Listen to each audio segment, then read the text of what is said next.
Oke, saya Wali. Assalamualaikum warahmatullahi wabarakatuh. Waalaikumsalam warahmatullahi wabarakatuh. Nah, sebelum kita mulai pelajaran, biar semangat kita lihat dulu. Nanti kalau saya bilang SMK, bisa SMK hebat, ya mas semakin di depan full gaspol, gitu ya. Oke, kita coba SMK. Bisa.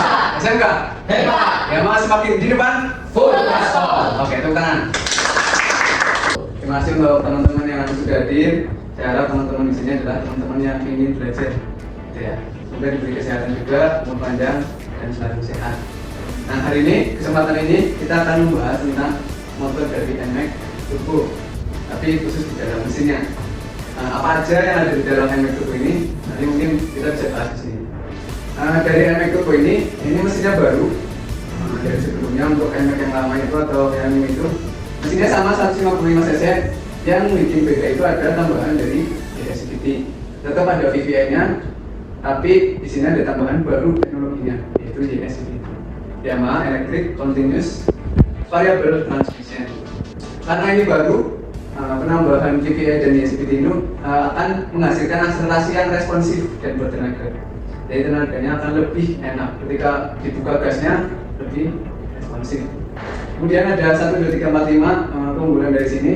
Yang pertama itu ada hidrolik tensioner. Kalau sebelumnya itu bukan hidrolik ya, itu menggunakan pel biasa untuk hidroliknya. Tapi kalau hidrolik tensioner ini menggunakan oli. Jalur oli baru karena ada tambahan dari hidrolik tensioner ini, jadi jalur olinya juga masuk ke dalam hidrolik tensioner. Kemudian camshaft baru. Camshaft itu adalah nama lainnya nomor mas ya. Jadi camshaft ini dan camshaft dari NMAX lama itu beda. Kemudian crankshaftnya juga beda. Nanti ada ukurannya lebih panjang. Kemudian magnetnya lebih ringan. Walaupun ringannya tidak terlalu banyak, tapi lebih ringan dari NMAX yang lama. Kemudian ada mirror bore cylinder. Nah ini teknologi baru juga. Jadi kalau misalnya silinder dilepas, itu benar-benar halus, benar-benar fungsinya untuk minim gesekan. Jadi piston bergeraknya akan lebih halus. Kemudian ada fitur dari Y-Shift. Nah, Y-Shift ini nanti fungsinya adalah untuk merubah rasio. Y-Shift ini bisa menambah akselerasi dan deakselerasi. Contoh kita naik ke gunung ya, karena motor kita pada saat naik bebannya itu contoh tidak bisa full atau tidak responsif, kita bisa klik Y-Shift ini untuk lebih enteng lagi. Nah, tenaganya lebih besar lagi. Kalau turun, biasanya itu menggunakan deakselerasi untuk membantu pengereman. Nah, Y-Shift ini nanti nyambung sama dengan dua mode berkendara.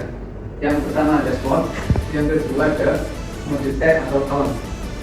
Mode sport ini biasanya diperuntukkan untuk motor-motor touring.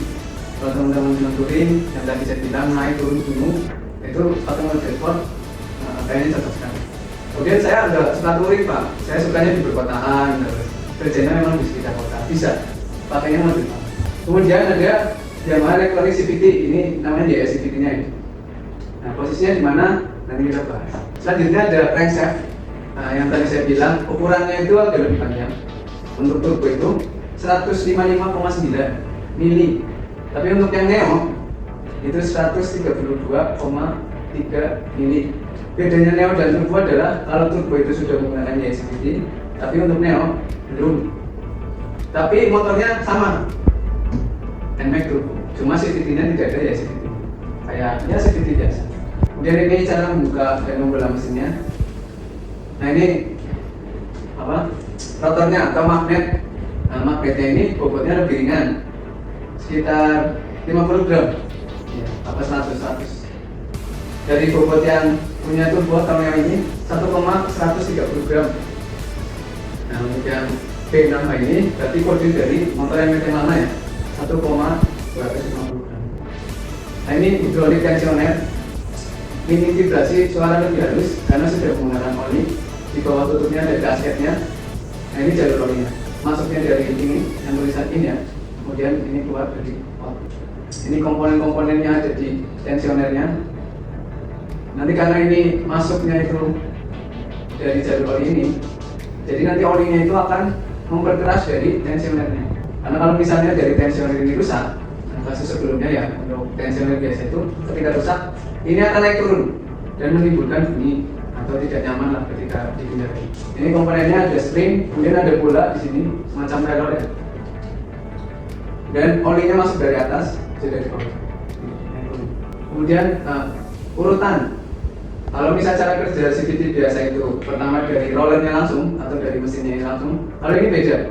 Ketika gasnya itu naik atau di putar ya, nanti CCU ini akan memberi sinyal yang didapatkan dari rotor itu. Nah, ini yang bisa mengotornya dari ini terus disambungkan.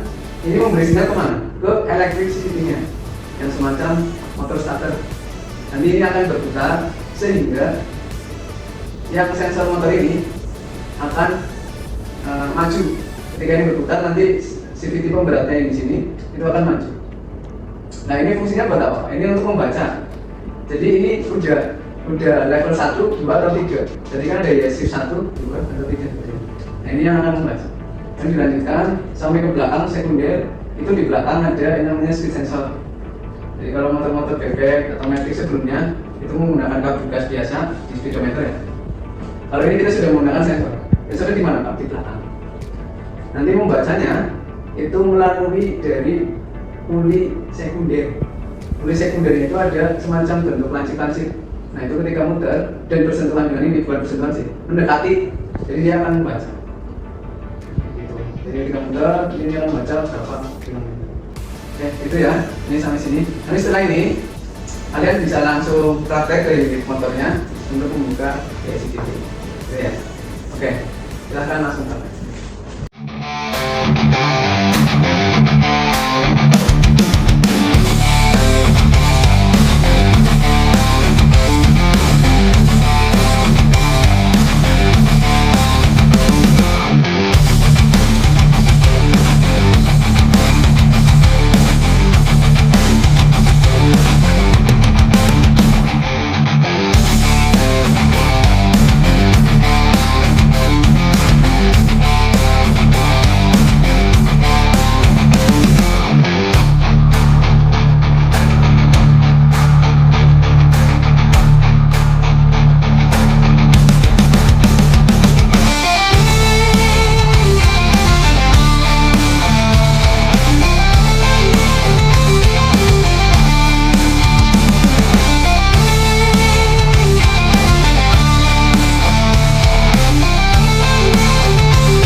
Setelah kalian sudah bongkar dan masang, apakah sampai sini ada pertanyaan?